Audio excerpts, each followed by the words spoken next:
orang sudah sholat dan sholatnya tingkatannya sudah khusyuk, nggak peduli orang ngomong apa, ada suara apa, tidak mengganggu lagi.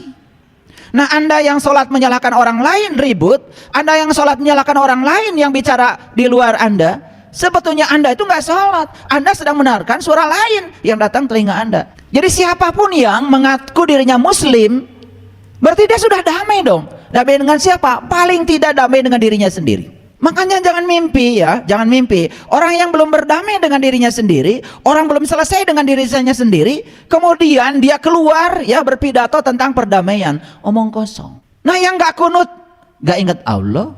Yang kunut, gak ingat Allah, berarti dia sudah keluar dari substansi sholat. Yang tangannya lurus waktu baca syahadat, gak ingat Allah. Yang tangannya diputar-putar, gak ingat Allah. Itu kan masalahnya. Dia sholat gak ingat Allah. Bukan soal telunjuknya lurus atau diputar-putar. Itu tidak substansial.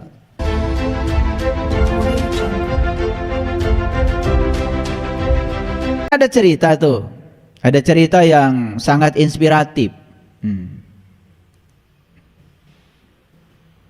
Jadi seekor rusa ya berdebat ya dengan rusa lain. Pokoknya persisnya ceritanya seperti apa tidak penting, yang penting simbolisasinya. Nah, si rusa ini, si rusa A sebut saja, berdebat dengan rusa B soal warna rumput.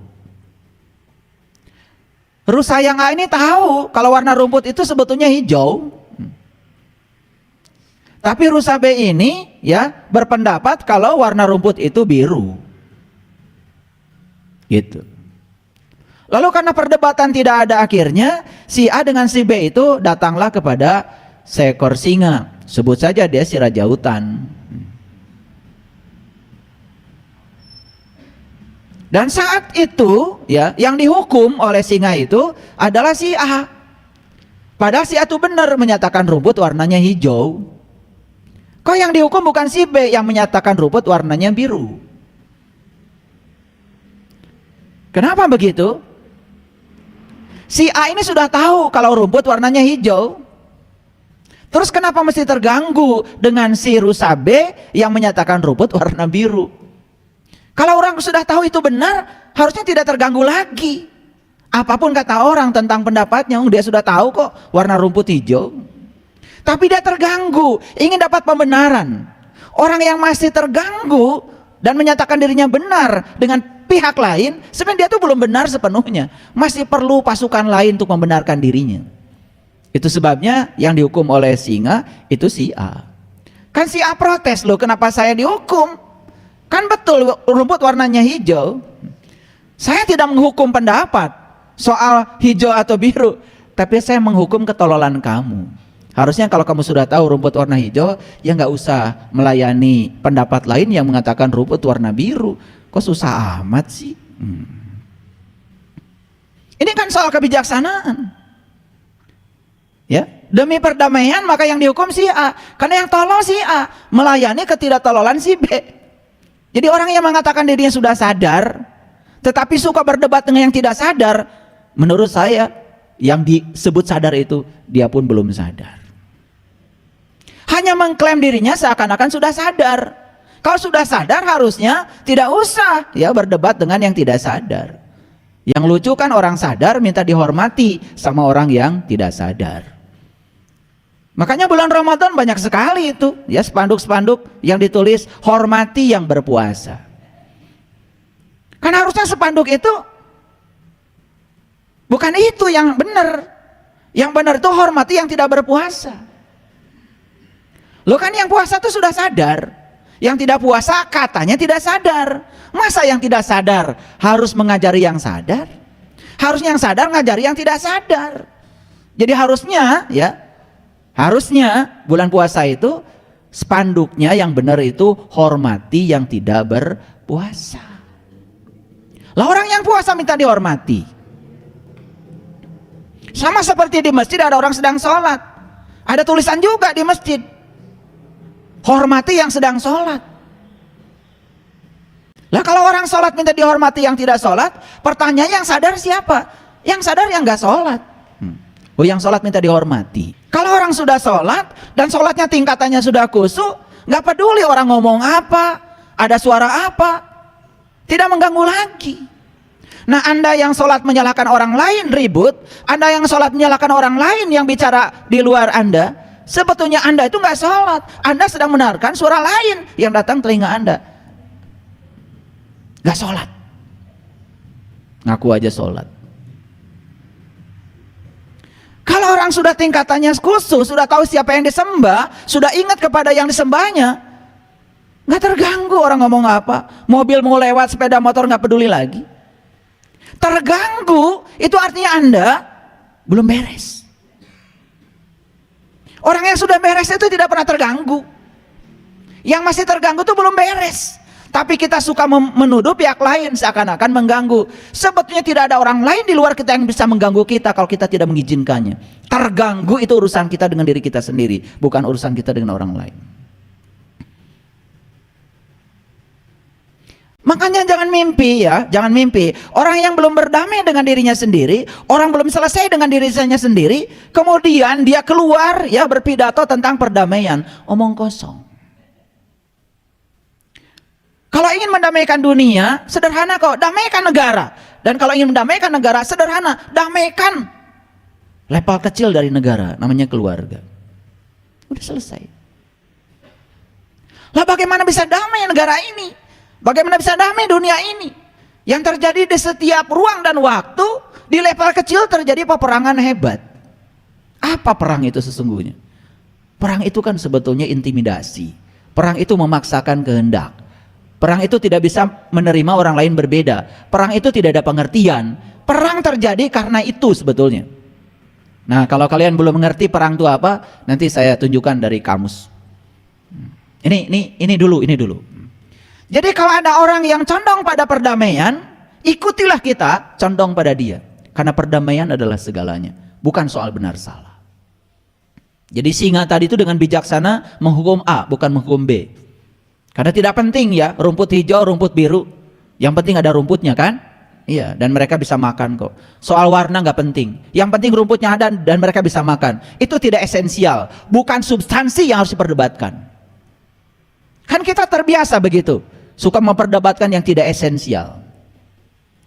Dari dulu sampai sekarang perdebatan tentang sholat selalu saja soal kunut dan tidak kunut. Gak esensial. Karena esensi sholat kan mengingat Allah. Nah yang gak kunut gak ingat Allah, yang kunut gak ingat Allah, berarti dia sudah keluar dari substansi sholat. Yang tangannya lurus waktu baca syahadat gak ingat Allah, yang tangannya diputar-putar gak ingat Allah. Itu kan masalahnya, dia sholat gak ingat Allah. Bukan soal telunjuknya lurus atau diputar-putar. Itu tidak substansial. Dan kita sering terjebak berdebat pada hal-hal yang tidak pokok karena kita tidak mengerti. Oke, jadi itu ya. Ini dasarnya. Jadi kenapa saya bilang Islam itu aslamu itu artinya adalah damai. Jadi siapapun yang mengaku dirinya muslim, berarti dia sudah damai dong. Damai dengan siapa? Paling tidak damai dengan dirinya sendiri. Saya kasih kabar ya, semua orang yang masih konflik dengan orang lain, kan dia masih konflik dengan dirinya sendiri. Konflik dengan dirinya sendiri, itu konfliknya masih di wilayah pikiran. Kalau konflik dengan orang lain, sudah merambat ke wilayah kata-kata. Konflik dengan diri sendiri itu di sini. Gak ada suaranya, tapi konflik.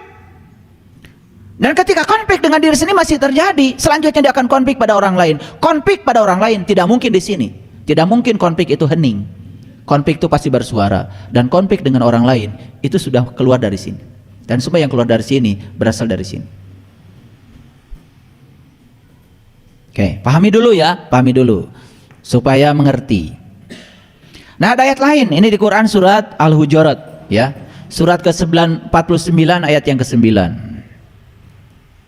Dan kalau ada dua golongan dari mereka yang beriman, kemudian mereka itu ya berperang, hendaklah kamu damaikan antara keduanya. Fa aslihu bainahuma.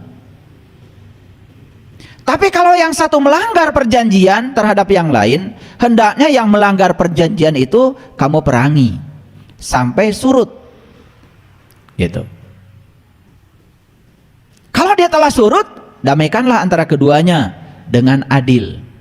Dan hendaklah kamu berlaku adil, sesungguhnya Allah mencintai orang-orang yang berlaku adil. Jadi ayat ini jelas menyatakan bahwa kedamaian itu tidak ada kalau tidak ada keadilan. Makanya saya di permulaan tadi bicara tentang kedamaian itu ya di dalamnya ada keadilan. Oke.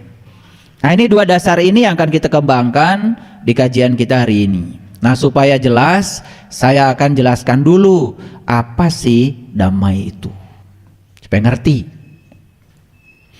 Ternyata damai itu tidak ada perang, damai itu tidak ada kerusuhan, damai itu aman, damai itu tentram. Ini menurut kamus ya. Damai itu tenang, damai itu menyatakan keadaan tidak bermusuhan, atau bahasa lainnya rukun. Banyak nih ya, persamaan katanya banyak. Ternyata damai itu tidak ada perang, tidak ada kerusuhan, aman, tentram, tenang, keadaan tidak bermusuhan, rukun. Itu kemudian mewakili kata damai. Lah kenapa judulnya tadi damai adalah jeda di antara dua perang? Karena yang sesungguhnya terjadi perang, damai, perang, kan gitu. Baru di sini menyelinap lagi damai, perang, menyelinap lagi damai, perang, kan gitu. Damai itu sebetulnya jeda di antara dua perang. Maksud saya masa perang terus, nggak capek gitu. Maksud saya begitu, ya. Maka saya tiba-tiba menyelinap aja judul itu ke saya. Sebetulnya saya itu paling tidak nyaman kalau ceramah dikasih judul. Tapi ini tim IT ini selalu nanya, ya, besok judulnya apa? Lagi sibuk saya ditanya judul. Aduh, ya udah, saya kemarin merenung sebentar, duduk, karena kegiatan begitu padat dari hari Sabtu, Minggu. Sabtu ada BMQ, Minggu ada sholat kusuk, lanjut banyak yang datang ke rumah minta itu minta ini.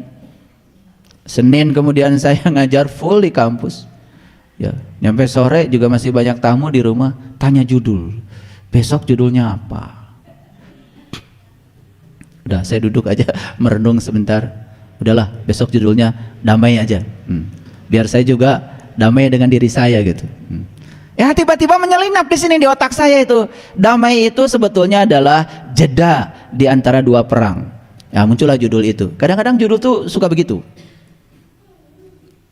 Kalau saya minta judul, mikir judul tuh nggak dapat-dapat gitu. Kadang-kadang saya ditanya judul udah ke kamar mandi, duduk aja di kloset. Judulnya datang sendiri. Ini gambaran sebetulnya, gambaran ya. Jadi kan kenyataan dalam hidup kita itu kan seperti itu. Perang, damai, perang, damai. Kan gitu aja. Betul nggak? Nanti hitung loh banyak mana.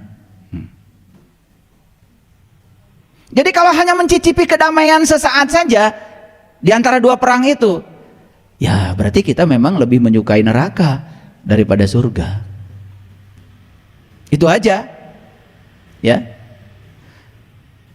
Kenapa sih selalu perang? Perang itu terjadi karena tidak ada pengertian antara dua pihak sebetulnya. Begitu ada pengertian, bahkan ketidakdamaian ketika diterima seutuhnya, kita pun akan berubah menjadi damai.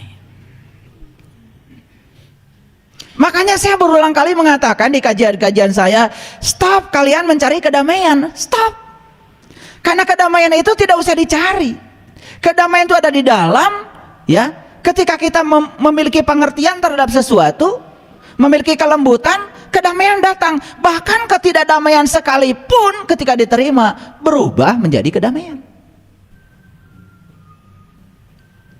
Itu yang disebut dengan mindfulness. Makanya saya sering bertanya. Nih, pertanyaan saya munculkan sekarang. Apakah di ruangan ini saat ini ada yang sedang sedih? Ada? Sebenarnya saya nggak usah nanya karena saya tahu dari wajahnya.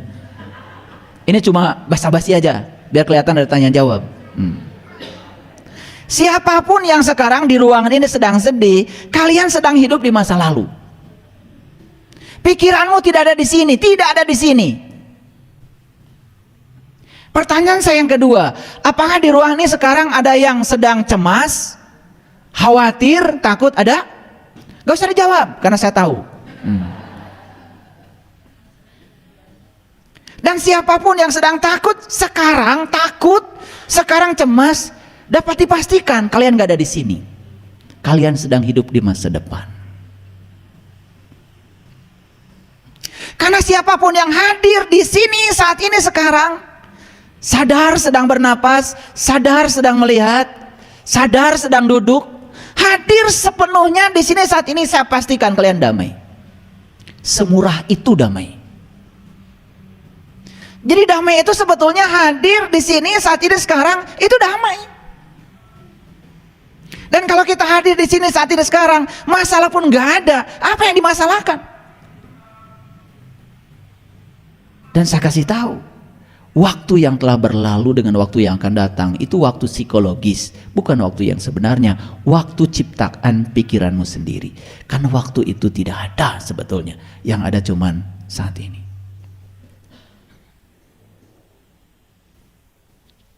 Makanya pertanyaan, kalau ingin damai, pertanyaan sederhana. Ini ilmu tinggi sebetulnya. Kalau ingin damai, pertanyaannya sederhana. Sekarang saya sedang apa? Itu aja. Coba aja. Ketika kalian sedang sedih, ketika kalian sedang cemas, tanya, sekarang saya sedang apa? Langsung damai. Yuk tanya sekarang. Sekarang saya sedang apa? Sedang duduk kan? Sehat kan? Bernapas kan? Bisa lihat kan? Bisa dengar kan? Bisa nulis kan? Coba pegang tangan, terasa nggak?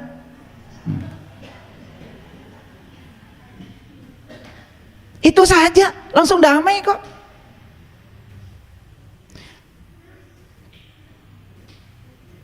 Itu namanya mindfulness. Mindfulness itu tidak usah selalu olah nafas. Kalau saya mengajarkan mindfulness, itu adalah latihan olah nafasnya.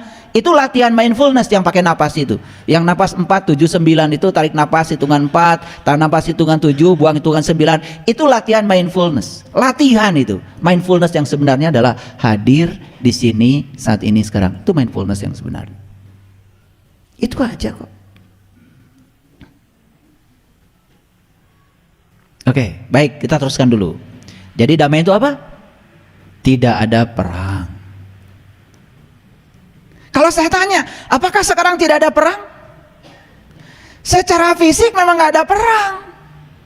Kalian tidak sedang berperang dengan siapapun. Oh, kalian sedang duduk di sini. Tapi perang antara pikiranmu dengan kesadaranmu sekarang sedang terjadi. Perang antara Pandawa dan Kurawa di dalam dirimu yang namanya perang Baratayuda sekarang mungkin sedang berkecamuk. Mungkin. Saya lebih sopan nih ngomong mungkin. Agak sopan nih. Sebetulnya pasti.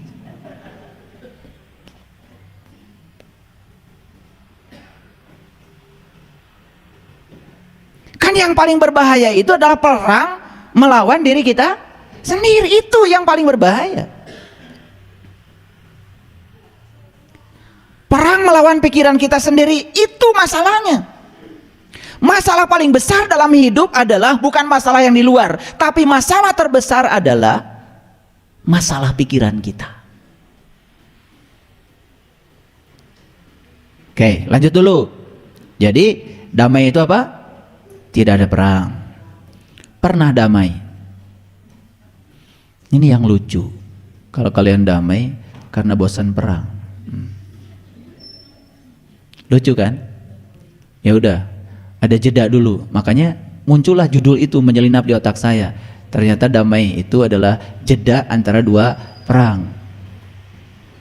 Tapi setidak-tidaknya kalau merasakan jeda itu walaupun sebentar, kan lumayan, pengen lagi.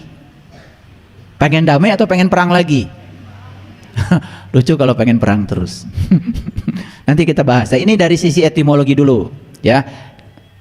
Rukun, tahu rukun? Rukun tahu? Jangan manggut-manggut. Kalau bilang nggak tahu gini aja, nggak apa-apa. Tahu rukun? Rukun itu selalu antara dua orang yang berbeda. Dan rukun itu tidak selalu terjadi dengan orang yang sama. Paham? Ulangi dulu, jangan manggut-manggut gini sebari nggak ngerti. Rukun itu sebetulnya terjadi antara dua orang yang berbeda, tetapi dia saling pengertian. Itu namanya rukun. Kalau sama, nggak perlu rukun. Betul nggak? Kenapa ada rukun tetangga? Namanya RT, ini kalimat kata yang dipakai rukun. Karena kita dengan tetangga berbeda. Sarwa mah tidak akan perlu rukun, gak perlu. Kenapa ada rukun warga RW? Kata yang dia pakai rukun. Karena rukun itu selalu antara dua pihak yang berbeda. Jangan lupa ya, kita ini satu RT itu beda semua.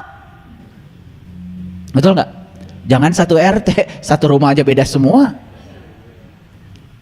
Jadi maksud saya, ini kita sudah amnesia dengan itu. Kata rukun aja sudah lupa. Karena amnesia itu sudah menjadi penyakit yang luar biasa. Kan saya bilang kemarin, masih ingat ya kata-kata saya? Laki-laki itu berasal dari planet Mars. Seakan-akan. Perempuan itu berasal dari planet Venus, seakan-akan. Kenapa digambarkan begitu oleh John Gray? Karena dia melihat secara fisiologi, secara psikologi, ini dua makhluk yang benar-benar berbeda. Kenapa John Gray bisa mengatakan itu berbeda? Risetnya 15 tahun. Kalian gak pernah riset apa-apa. Makanya penglihatannya jadi sumir. Padahal itu berbeda. Secara fisiologi itu tubuh, fisik. Secara psikologi beda. Digambarkan seperti itu. Jadi dulu itu makhluk Mars itu ya, cuman pakai teleskop aja, noong. Lihat. Oh, di Venus gak rilis. Itu dulu. Loh, kok di Venus ada makhluk yang berbeda dengan kami? Kita di sini pakai celana panjang, di sana pakai rok. Itu awalnya begitu. Nah, karena noongnya keseringan, lalu penduduk Mars mulai bikin teknologi supaya bisa pergi ke planet Venus. Dibuatlah pesawat. Lalu penduduk Mars akhirnya mendarat di Venus. Saat penduduk Mars mendarat di Venus, apa yang terjadi? Di situ terjadi rukun. Rukun. Kenapa? Masing-masing pihak menyadari kalau mereka berbeda. Jadi penduduk Venus ya nanya dulu, apa kesenangan kalian di Mars? Makanan pun disiapkan sesuai dengan Mars. Penduduk Mars waktu mau pergi ke Venus nanya juga, oleh-oleh apa yang kalian inginkan dari kami? Jangan-jangan yang kami bawa salah. Saling tanya, karena masing-masing masih sadar kalau mereka berbeda. Terjadilah perkawinan antara penduduk Mars dengan Venus. Seserahan terjadi dari Mars ke Venus. Waktu seserahan terjadi, tidak ada perang. Setelah perkawinan pun tidak ada perang. Waktu di Venus. Karena masing-masing masih sadar kalau mereka berbeda. Ada pengertian. Ada kesediaan untuk menerima perbedaan itu. Nah, yang jadi masalah itu penduduk Mars dengan Venus setelah menikah, tinggal di Venus, ingin rekreasi ke bumi. Itu masalah. Ingin bulan madu di bumi. Lalu mereka pergi ke bumi. Begitu selesai bulan madu, pagi-pagi bangun, lupa kalau mereka berbeda. Didinya pas sehat mulai. Jadi sebetulnya berantem itu terjadi saat mereka amnesia. Ketika mereka tidak sadar kalau mereka berbeda. Tadi dia di dunia para sehat nanti. Di Venus mah dulu. Karena masing-masing pihak pasti menyadari kalau mereka berbeda. Nah sekarang nih, kalau ingin damai, satu kuncinya sadari oleh kalian bahwa kalian berbeda. Eureun atuh. Eureun. Pasea wae. Makanya ada kata-kata berdamai. Berdamai. Berdamai itu berarti berbalik kembali atau berbaik kembali. Nih, perang, damai, perang. Damai, perang. Kan gitu? Itu siklus. Tapi memang dua-duanya perlu. Dan gak ada damai kalau gak ada perang mah. Gak ada perang juga kalau gak ada damai. Jadi sebetulnya bisa jadi damai itu dilahirkan oleh perang. Dan perang pun dilahirkan oleh damai. Jadi dua-duanya saling melahirkan. Siapa yang duluan saya juga gak tahu. Saya juga nggak tahu, jangan ditanya. Nah, makanya berdamai berarti berbaik kembali. Berdamai berarti berhenti bermusuhan. Berdamai berarti berunding untuk mendapatkan kesepakatan. Nah, masalahnya adalah kalian itu sulit bersepakat. Itu aja. Makanya panjang jadinya. Nah, ada yang namanya mendamaikan. Ini beda lagi. Kalau mendamaikan itu mengusahakan agar kedua pihak berbaik kembali. Nah, mendamaikan itu berarti perlu pihak yang ketiga. Ini yang disebut dengan juru damai. Kerjanya adalah mendamaikan. Itu sebabnya hati-hati mencari juru damai. Kalau pasangan suami istri, satu-satunya juru damai menurut John Gray yang bisa dipercaya cuma dua. Satu guru, dua orang tua. Itu aja. Orang tua udah meninggal. Selama masih ada, kalian datang ke rumah. Nanti kalau datang ke rumah, saya cuman menyadarkan amnesia kalian bahwa kalian berbeda. Itu aja. Nggak lama kok. Cuman saya sadarkan kalian berbeda. Itu aja. Insya Allah langsung ada pengertian. Itu aja sebetulnya. Sederhana. Nah, ada yang namanya perdamaian. Perdamaian berarti penghentian permusuhan. Jadi ada damai, ada berdamai, ada mendamaikan, ada yang namanya perdamaian. Ada lagi memperdamaikan. Nah, memperdamaikan berarti menjadikan berdamai atau mendamaikan, membuat berdamai. Ini kaya sekali bahasa kita itu, luar biasa. Makanya saya kupas supaya ngerti. Nah, ada lagi terdamaikan, berarti dapat didamaikan. Siapa yang terdamaikan? Yang dapat didamaikan. Kapan dapat didamaikan? Kalau ada kesepakatan. Gak maksud saya. Itu aja kok. Nah, ada lagi pendamai. Nah, ini berarti juru damai. Ada lagi kedamaian. Nah, kedamaian berarti keadaan damai. Mau kedamaian? Nah, yang dicari oleh kita adalah kedamaian. Semua kata dasarnya damai. Betul nggak? Bisa berdamai, bisa mendamaikan, bisa perdamaian, bisa memperdamaikan, bisa terdamaikan, bisa juga pendamai dan kedamaian. Nah, yang mau kita cari adalah keadaan damai. Itu adalah hasil akhirnya. Itu damai. Nah, sekarang kita bahas dulu perang itu apa? Supaya ngerti. Jadi perang itu adalah sebuah aksi fisik atau non fisik. Nah, kalian harus paham, perang itu tidak selalu fisik. Bisa juga non fisik. Itu yang non fisik berarti namanya perang dingin. Lucu ya, serumah,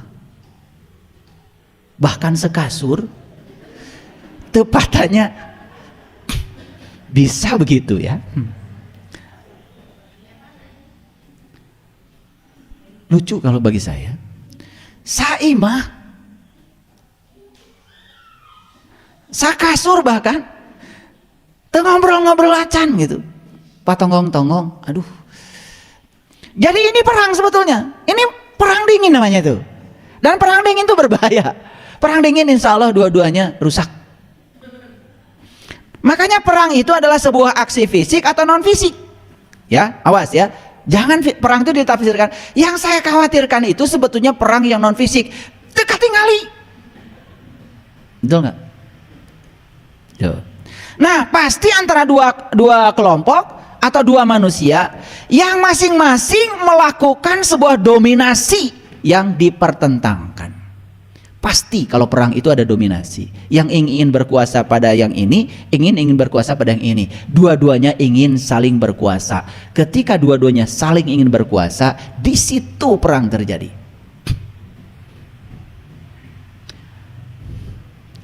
Mungelehan.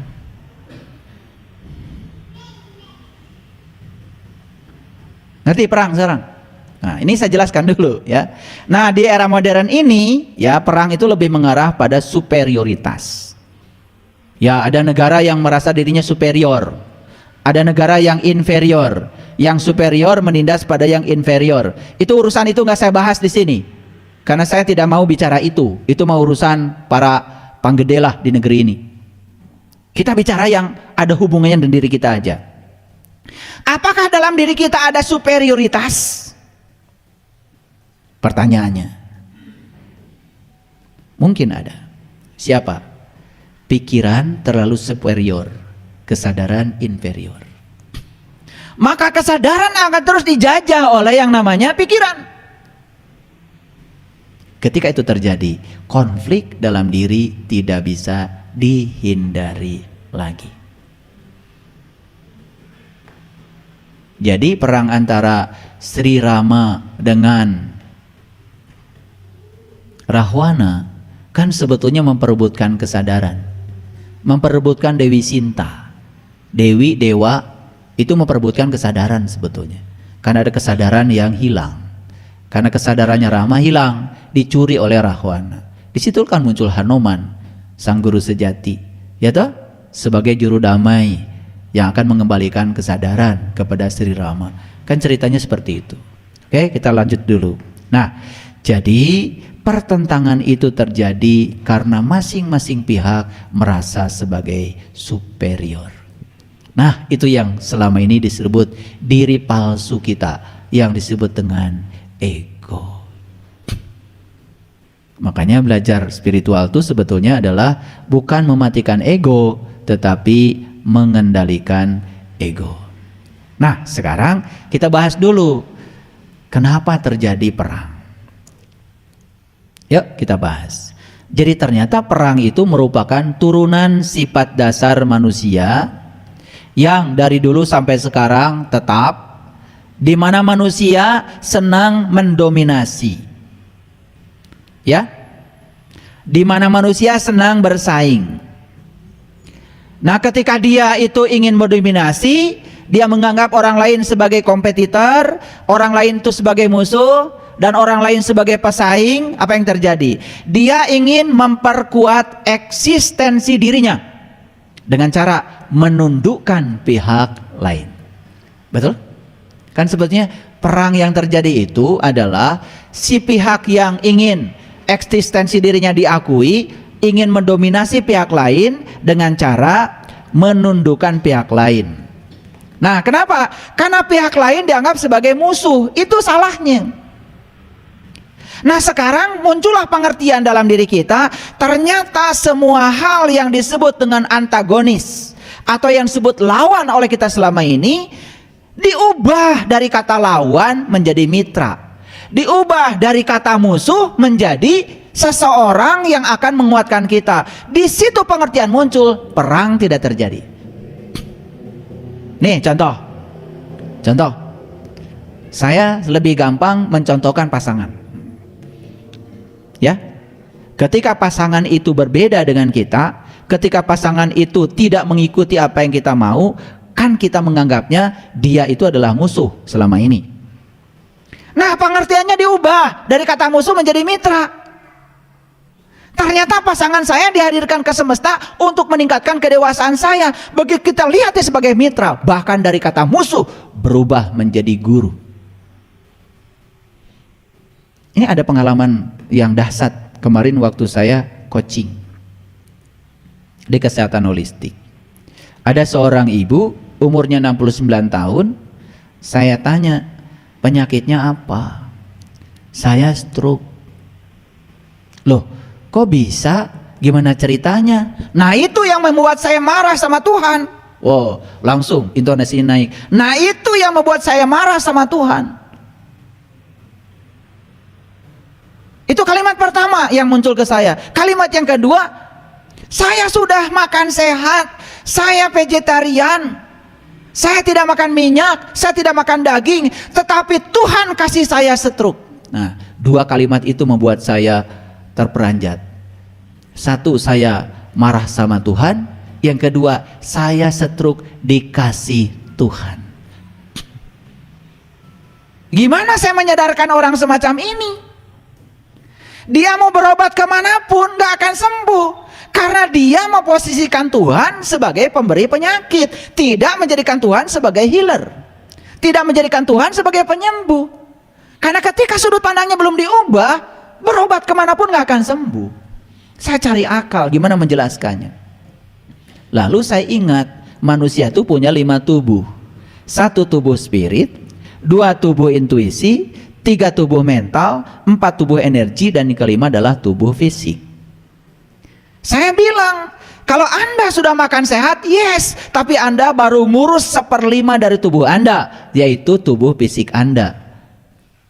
Dan riset menyatakan stroke, cancer, dan segala macam penyakit, penyebab utamanya adalah 50% spiritual, 25% mental, 15% hubungan sosial. Saya tanya lagi kepada beliau, bagaimana dengan spiritual Anda? Apakah Anda sudah tahu siapa diri Anda? Mulai saya tanya. Itu cara saya menterapi. Apakah sudah tahu Tuhan Anda? Apakah Anda sudah kenal siapa diri Anda yang sebenarnya? Terus saya hajar aspek spiritualnya. Ternyata angkat tangan. Di dimensi itu saya tidak tahu. Apakah Anda sudah bisa mengendalikan pikiran Anda dari masa lalu dan masa depan? Apakah Anda sudah bisa hadir di sini saat ini sekarang? Apakah Anda sudah damai? Terus saya hajar situ. Ternyata mulai angkat tangan. Saya tidak memiliki dimensi itu. Jadi pantas kalau sekarang stroke. Akhirnya saya tanya terakhir, siapa penyebab stroke Anda? Saya sendiri. Nah, setelah mengatakan saya sendiri, baru saya munculkan beberapa ayat dalam kitab suci. Saya baca di dalam kitab sucinya beliau, karena beliau agamanya Nasrani, ya. Di situ dikatakan Tuhan adalah seorang penyembuh. Tuhan adalah healer. Dalam bahasa Quran, faiza maridtu fahuwa yasfin. Dan ketika kamu sakit, aku penyembuhnya. Tidak ada satu ayat pun yang mengatakan Tuhan pencipta penyakit. Yang ada Tuhan adalah penyembuh. Saat itu kemudian saya bimbing doa. Saya bimbing doa. Yuk kita doa sekarang. Saya bimbing doa. Tuhan, aku datang kepadamu dan aku minta maaf karena selama ini aku salah menempatkan Engkau dalam pikiranku. Maaf jika aku menyangka kalau penyakit ini datang darimu, padahal Engkau adalah kasih. Engkau adalah sumber kasih bagi diriku. Tidak mungkin seorang kasih menyampaikan dan merampas kesenangan dari diriku. Terus saya bimbing sampai nangis. Dan setelah itu wajah beliau berubah cerah dan tangannya menjadi sangat ringan.